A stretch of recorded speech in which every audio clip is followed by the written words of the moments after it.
दोस्तों आप सभी का बहुत बहुत स्वागत है हमारे चैनल में। इस वीडियो के अंदर अभी हम लोग साइंस यानी विज्ञान इससे रिलेटेड इम्पोर्टेंट 40 क्वेश्चन देखने वाले हैं, जो कि आपके आने वाले एग्जाम से railway, group D, NTPC, SSC, UP police और आने वाले सभी प्रतियोगिता परीक्षा के लिए काफ़ी इम्पोर्टेंट है। तो दोस्तों आप इस वीडियो को बहुत ध्यान से लास्ट तक देखिए और चैनल पर नया है तो चैनल को सब्सक्राइब कर पास में जो घंटी का निशान है उसे भी ऑन कर दें, ठीक है। और ये टोटल 40 क्वेश्चन है। आप इनमें से कितने क्वेश्चन जो है सही कर पाते हैं अपना स्कोर कमेंट बॉक्स में ज़रूर बताएं।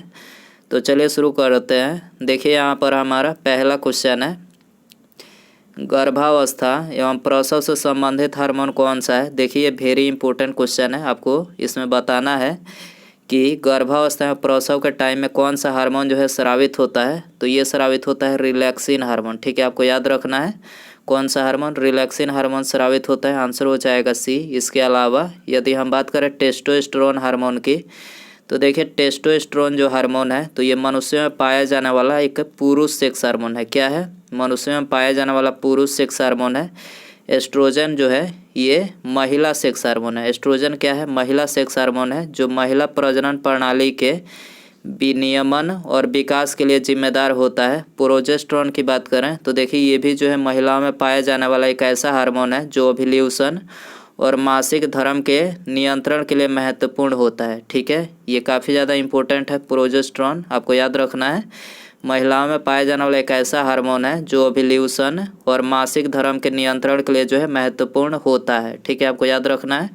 क्वेश्चन नंबर 2 है, रासायनिक अभिक्रिया में निम्नलिखित में से कौन से मूल कण भाग लेते हैं। तो देखिए रासायनिक अभिक्रिया में जो है इलेक्ट्रॉन और प्रोटॉन भाग लेते हैं, ठीक है। आंसर हो जाएगा ऑप्शन ए। इसके अलावा यदि हम बात करें इलेक्ट्रॉन की खोज किसने की थी, तो देखिए इलेक्ट्रॉन की खोज जो है ये जे थॉमसन ने सर्वप्रथम 1897 में जो है इसकी खोज की थी।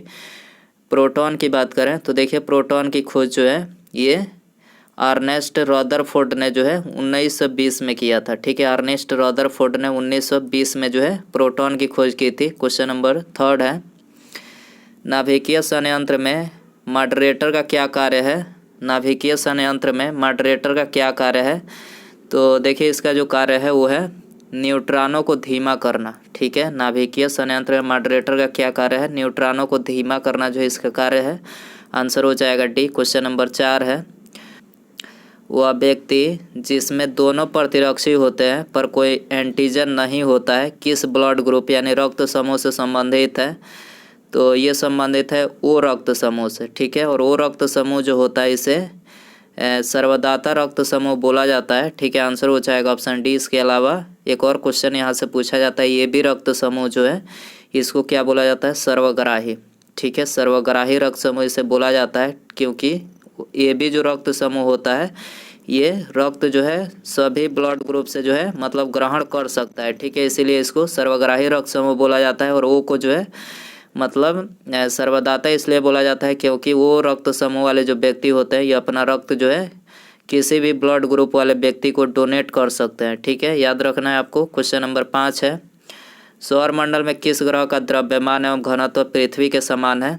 तो पृथ्वी के समान जो है शुक्र ग्रह का द्रव्यमान और घनत्व है। आंसर हो जाएगा बी। क्वेश्चन नंबर 6 है, यदि कोई व्यक्ति दूर की वस्तुओं को स्पष्ट नहीं देख सकता है तो उसकी दृष्टि में कौन सा दोष होगा।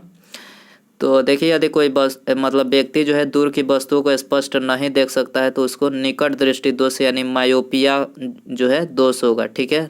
उसके दृष्टि में मतलब नेत्र में जो है निकट दृष्टि दोष यानी मायोपिया दोष पाया जाएगा मतलब होगा, ठीक है। और इसको दूर करने के लिए किस लेंस का उपयोग किया जाएगा। तो इसको दूर करने के लिए जो है अवतल लेंस, आपको याद रखना है अवतल लेंस का जो है प्रयोग किया जाता है, ठीक है। क्वेश्चन नंबर 7 है, किसी चालक के सिरों के बीच विभवांतर उसमें बहने वाली धारा के समानुपाती होता है, यह नियम है। तो यह किसका नियम है? तो ये ओम का नियम है, ठीक है। आंसर हो जाएगा डी। क्वेश्चन नंबर 8 है, लेंज का नियम है। तो देखिए लेंज का जो नियम है वो है ऊर्जा संरक्षण का, ठीक है। ऊर्जा संरक्षण का जो नियम है ये लेंज का नियम है। आंसर हो जाएगा सी। क्वेश्चन नंबर 9 है, किस संश्लेषित रेशा को कृत्रिम सिल्क के नाम से जाना जाता है। वेरी इंपॉर्टेंट क्वेश्चन है, किस संश्लेषित रेशा को कृत्रिम सिल्क के नाम से जाना जाता है? तो ये रेयान को जाना जाता है। आंसर हो जाएगा बी। क्वेश्चन नंबर 10 है, निम्नलिखित में से कौन सा रबड़ के वल्केनाइजेशन में प्रयोग किया जाता है? रबड़ के वल्केनाइजेशन में किसका प्रयोग किया जाता है? सल्फर का। ठीक है, सल्फर का प्रयोग किया जाता है। आंसर हो जाएगा सी। क्वेश्चन नंबर 11 है, डिप्लोपिया नामक बीमारी मानव के किस अंग से संबंधित है? डिप्लोपिया नामक बीमारी मानव के किस अंग से संबंधित है? तो ये संबंधित है आँख यानी नेत्र से। ठीक है, याद रखना है किससे संबंधित है? नेत्र से संबंधित है। सी आंसर हो जाएगा। क्वेश्चन नंबर 12 है, स्याही बनाने में कौन सा अम्ल काम में लाया जाता है? स्याही बनाने में कौन सा अम्ल जो है काम में लाया जाता है? तो देखिए ये फ्यूमेरिक अम्ल जो है काम में लाया जाता है। ठीक है, स्याही बनाने में फ्यूमेरिक अम्ल जो है काम में लाया जाता है। आंसर हो जाएगा डी। इसके अलावा एक और क्वेश्चन यहाँ से पूछा जाता है कि जो बॉल पॉइंट पेन होता है, बॉल पॉइंट जो पेन होता है वो किस सिद्धांत पर कार्य करता है? तो पृष्ठीय। ठीक है, पृष्ठीय तनाव के सिद्धांत पर कार्य करता है, आपको याद रखना है। क्वेश्चन नंबर 13 है, उस वैज्ञानिक का नाम बताइए जिसने यह खोज की कि मलेरिया प्लाज्मोडियम नामक परजीवी से होता है। तो उस वैज्ञानिक का क्या नाम था? तो उनका नाम था सर रोनाल्ड रॉस। आपको याद रखना है क्या नाम था उनका? सर रोनाल्ड रॉस जो था उनका नाम था। सी आंसर हो जाएगा। क्वेश्चन नंबर 15 है, दो वस्तुओं के मध्य कोणीय दूरी मापने के लिए कौन सा यंत्र प्रयुक्त होता है? दो वस्तुओं के मध्य कोणीय दूरी मापने के लिए कौन सा यंत्र प्रयुक्त होता है? तो ये सेक्सटेंट प्रयुक्त होता है। ठीक है, सेक्सटेंट प्रयुक्त सेक्सेंट। ठीक है, सेक्सेंट प्रयुक्त होता है। आंसर हो जाएगा ये। क्वेश्चन नंबर 16 है, ऑटोमोबाइल इंजन में निम्नलिखित में से कौन जमाव रोधी यानी एंटी फ्रीज की तरह प्रयुक्त होता है? तो ऑटोमोबाइल में जो है जमाव रोधी के रूप में जो है ये मेथनॉल प्रयुक्त होता है। ठीक है, कौन सा? मेथनॉल प्रयुक्त होता है एंटी फ्रीज के तरह। ठीक है, क्वेश्चन नंबर 17 है, प्रतिजन यानी एंटीजन एक तत्व है जो, तो देखिए एंटीजन एक तत्व है जो चयापचय को प्रेरित करता है। ठीक है, चयापचय को प्रेरित करता है। आंसर हो जाएगा सी। क्वेश्चन नंबर 18 है, वह ताप जिसके नीचे दाब बढ़ाकर गैस को द्रवीभूत किया जा सकता है कहलाता है, क्या कहलाता है? तो क्रांतिक ताप। ठीक है, वह ताप जिसके नीचे दाब बढ़ाकर गैस को द्रवीभूत किया जा सकता है कहलाता है, क्या कहलाता है? क्रांतिक ताप कहलाता है। दोस्तों यदि आपको वीडियो पसंद आ रहा है तो प्लीज़ वीडियो को लाइक ज़रूर करें और अपने भाई बहन दोस्त यदि आपके इन चीज़ों की तैयारी कर रहे हैं, आने वाले गवर्नमेंट एग्ज़ाम की उनकी भी परीक्षा है, तो उनको ये वीडियो शेयर कर सकते हैं। ठीक है, क्योंकि काफ़ी इम्पोर्टेंट वीडियो है, शेयर ज़रूर करें ताकि उनको भी कुछ हेल्प इस वीडियो से फ़ायदा हो सके। ठीक है, और चैनल पर नया है तो चैनल को सब्सक्राइब करके बेल आइकन ज़रूर सेंड करें। ठीक है, अगला क्वेश्चन देखिए, रक्त का आकार होता है। देखिए ये भी क्वेश्चन बहुत बार एग्जाम में पूछा गया है कि रक्त का आकार कैसा होता है? गोलाकार होता है। कैसा होता है? गोलाकार रक्त का आकार होता है। ये आंसर हो जाएगा। आकाशगंगा की आकृति है, आकाशगंगा की आकृति है, किस तरह की है? सर्पिलाकार है। आकाशगंगा की आकृति कैसी है? सर्पिलाकार। क्वेश्चन नंबर 21 है, मैग्मा क्या है? Very important question. मैग्मा क्या है? धरती के गर्भ में पिघला हुआ सेल है। मैग्मा क्या है? धरती के गर्भ में पिघला हुआ सेल है। आंसर हो जाएगा बी। क्वेश्चन नंबर 22 है, एक्स किरणें किसको पार नहीं कर सकती? एक्स किरणें जो होती है किसको पार नहीं कर सकती? अस्थि यानी हड्डी को जो है, अस्थि यानी हड्डी को पार नहीं कर सकती एक्स किरणें। आंसर हो जाएगा बी। निम्नलिखित में से कौन नाइट्रोजन युक्त उर्वरक नहीं है? नाइट्रोजन युक्त उर्वरक इनमें से कौन सा नहीं है? सुपर फास्फेट नहीं है नाइट्रोजन युक्त। ठीक है, आंसर हो जाएगा डी। इसके अलावा बाकी जो 3 हैं ये कैल्शियम अमोनिया नाइट्रेट यूरिया और कैल्शियम साइनामाइड, ये तीनों जो है नाइट्रोजन युक्त उर्वरक है। ठीक है, एलपीजी में कौन सा गंधीय पदार्थ प्रयोग होता है? एलपीजी में कौन सा गंधीय पदार्थ प्रयोग होता है? तो उसमें जो है एथिल मार्केप्टेन। ठीक है, आपको याद रखना है एथिल मार्केप्टेन जो है पदार्थ का प्रयोग किया जाता है। ये करेक्ट हो जाएगा। 25 है, प्रिज्म द्वारा विक्षेपण यानी डिस्परेशन में किस रंग का विचलन यानी डिवाइसन सबसे अधिक होता है? तो किस रंग का विक्षेपण सबसे अधिक होता है प्रिज्म के द्वारा? प्रिज्म द्वारा तो सबसे अधिक जो मतलब विचलन होता है वो होता है बैगनी रंग का। ठीक है, आपको याद रखना है बैगनी रंग का विचलन सबसे अधिक होता है। क्वेश्चन नंबर 26 है, स्टार्च को माल्टोज में परिवर्तित करने वाला एंजाइम है। स्टार्च को माल्टोज में परिवर्तित करने वाला एंजाइम है, तो ये है एमाइलेज। ठीक है, क्या है? एमाइलेज है। आंसर हो जाएगा बी। क्वेश्चन नंबर 27 है, टेलीफोन के तारों में होकर संचारित होने वाली ऊर्जा है। टेलीफोन के तारों में होकर संचारित होने वाली ऊर्जा है, तो कौन सी ऊर्जा संचारित होती है? तो विद्युत ऊर्जा। याद रखना है कौन सी ऊर्जा होती है टेलीफोन के तार में? विद्युत ऊर्जा। आंसर हो जाएगा डी। क्वेश्चन नंबर 28 है, जैविक जगत में होने वाले कार्य, गुण व पद्धति का अध्ययन इस ज्ञान का मशीनी जगत में उपयोग करने को क्या कहते हैं? तो देखिए इसको क्या बोला जाता है? बायोनिक्स।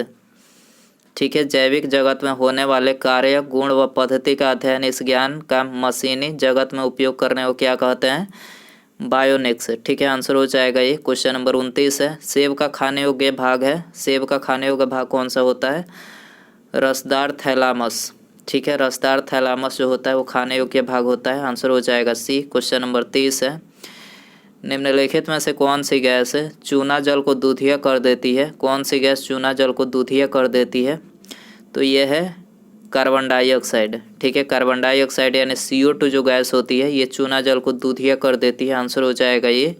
क्वेश्चन नंबर 31 है, पदार्थ का जड़त्व किस भौतिक राशि का माप बताता है? पदार्थ का जड़त्व किस भौतिक राशि का माप बताता है?